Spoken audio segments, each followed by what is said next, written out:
歡迎來到新聞和活動頻道，請訂閱和分享已更新有關當今最著名明星的最新信息。王一博啃瓜皮的28億次圍觀，賽車場上情感連接能贏過圈速嗎？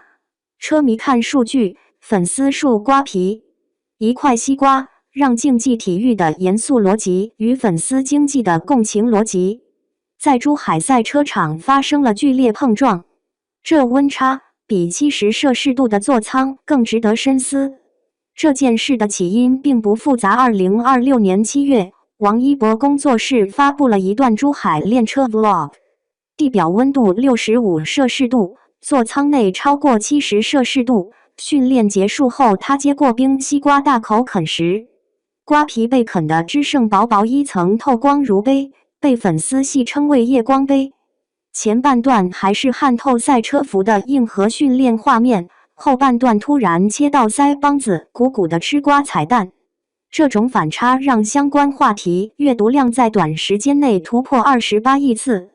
但真正有意思的不是這塊瓜有多甜，而是圍繞這塊瓜，兩種截然不同的解讀系統同時啟動。一邊是粉絲拿着放大鏡研究瓜皮啃得乾不乾淨，孩子到底吃沒吃夠，一邊是車迷盯着圈速數據、剎車點選擇和賽道失誤率。兩邊看的根本不是同一場比賽，卻因為同一個人的存在，被硬塞進了同一個討論場域。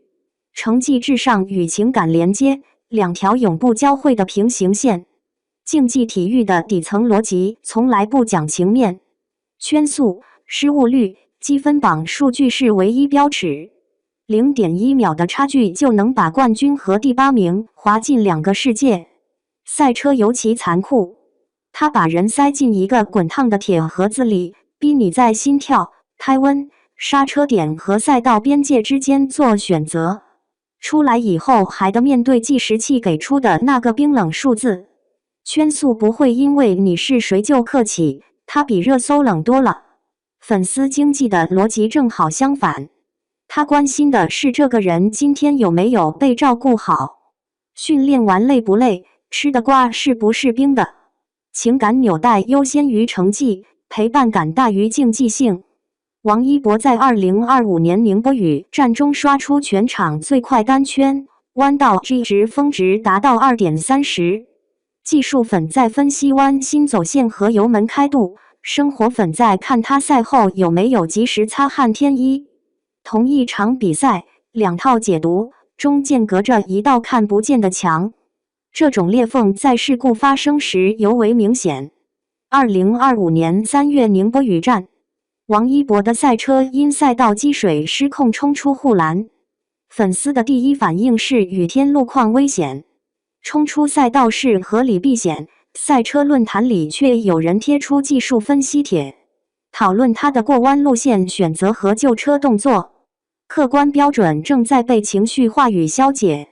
賽車本是一項依賴數據與規則的運動，但當討論被簡化為黑粉尬黑與粉絲洗的，真正的技術分析反而失聲。這大概就是體育的去人格化追求與粉絲的人格化需求之間最難調和的張力。跨界者的雙重面具，專業身份與公眾形象的撕裂。王一博身上最值得琢磨的矛盾就在這裡，他越是被娛樂圈凝視，越需要用賽道這種不講人情的地方證明自己不是來擺拍。他越是在賽道裡顯得較真，粉絲越會把休息區那點鬆弛當成珍貴物證。從履歷看，他的賽車之路不算玩票。2025年封閉訓練42天，拿下國際汽聯 D 級賽車執照，成為內地娛樂圈首位獲此認證的藝人。上海站 GT3 組別奪冠，領先2.3秒衝線。寧波雨戰全場最快單圈，珠海站與職業車手搭檔拿下首回合亞軍，次回合冠軍。這些成績單放在任何一個跨界者身上都算拿得出手，但問題在於，他同時承受着兩套評價體系的審視。技術粉拿他和職業車手比圈速，生活粉拿顯微鏡看他吃的瓜有沒有籽。2019年珠海亞洲公路摩托車賽拿下新秀組第1的時候，有人說他是天賦型選手。2020年 ZIC 比賽中最後一圈摔車，評論區立刻翻出玩票的標籤。從2輪到4輪，從摩托車到 GT3，質疑聲一直沒斷過。王一博對此的處理方式倒是乾脆。2026年7月發布的練車 Vlog 裡，他什麼也沒解釋，只是讓鏡頭記錄下自己在65攝氏度的地表溫度下一圈又一圈地刷，訓練誤差控制在 0.2 秒以內，賽車服凝出的汗水直接把回應寫在了行動裡。可粉絲不這麼看，他們關心的是孩子到底吃沒吃上西瓜。在6月底 UNO 車隊發布的一條練車 Vlog 中，畫面裡出現了其他隊員吃西瓜的鏡頭，唯獨沒有王一博。評論區瞬間湧進幾千條追問。工作室顯然讀懂了這種情緒。7月14日的 Vlog 末尾專門塞進吃瓜彩蛋，回應了粉絲的牽掛。這件事放在競技邏輯裡毫無意義，放在情感邏輯裡卻是最高優先級。外界選擇性看見的兩種視角，讓跨界者不得不在兩個身份之間反覆橫跳。專業失誤可能被娛樂化解讀為心疼哥哥，生活細節又可能被過度競技化。如果哪次訓練後沒吃上西瓜，是不是就意味着不專注？這種錯位的解讀，對車手本人來說，大概比賽道上的失誤更讓人頭疼。流量破圈的必然代價，當技術粉與生活粉被迫共處一個看台，一個數字能說明很多事情。王一博官宣出戰2026賽季 China GT 後，上海站5萬張門票提前45天售罄，10年首次100%售罄，票務系統崩了3次。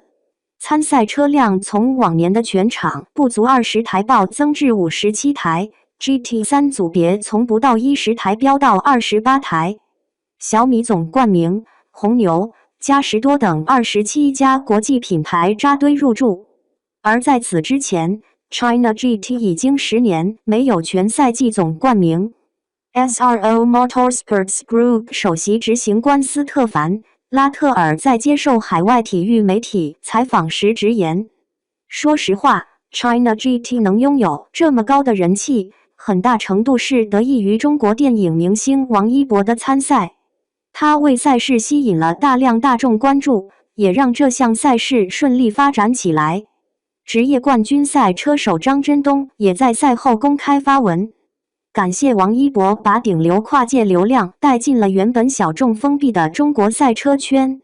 這些變化直接指向一個現實：流量帶來的破圈效應是實實在在的。新觀眾、新贊助、新傳播渠道，每一個環節都在被重新激活。但硬幣的另一面同樣不容忽視。據賽事方透露，自王一博參賽以來，安保預算追加了 40%， 並專門設置了粉絲觀賽區。有匿名裁判稱曾收到粉絲集體投訴判罰不公的壓力。某車隊經理坦言，現在選車手要看微博粉絲數，這很荒謬。純競技太窄，純流量太飄，能把兩邊都抓住的人不多。這也是當下體育傳播最現實的難題。賽道不是誰的背景板，車隊也不是誰的寫真棚。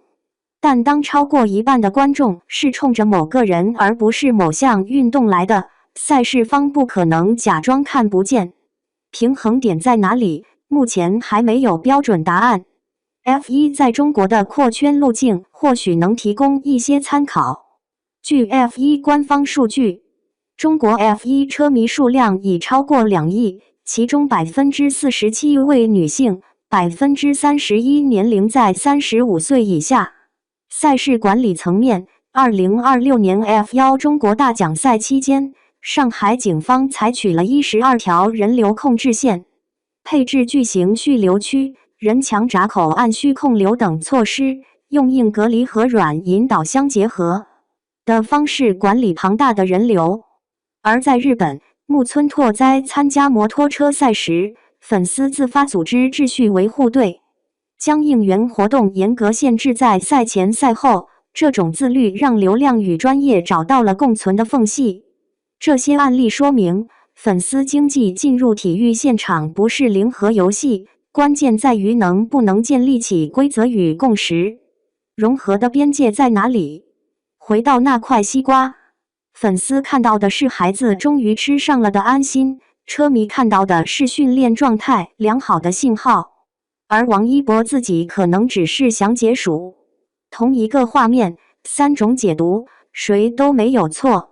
競技場上最殘酷的地方，是他允許你可愛，卻不會因為你可愛給你讓路。車手身份不是靠 vlog 蓋章的，是靠一次次不犯蠢堆出來的。今天吃瓜上熱搜，明天一個彎處理不好，照樣有人拿圈速說話。反過來也一樣。粉絲願意為一個在70攝氏度座艙裡死磕訓練的人花錢花時間，這種情感連接本身就是體育產業的活水，堵不住也不該堵。問題的核心從來不是流量該不該進場，而是進場之後怎麼不把賽場變成秀場。王一博站在2個評價系統中間，一個用愛意把細節放大，一個用成績把濾鏡打碎。他每往前跑一圈，這個問題就被追問一次。賽事方需要設好邊界，經紀團隊需要引導預期，粉絲需要學會區分關心和干擾，而車手本人只需要做一件事：握緊方向盤，盯着下一個彎心。路還長，計時器從來不騙人。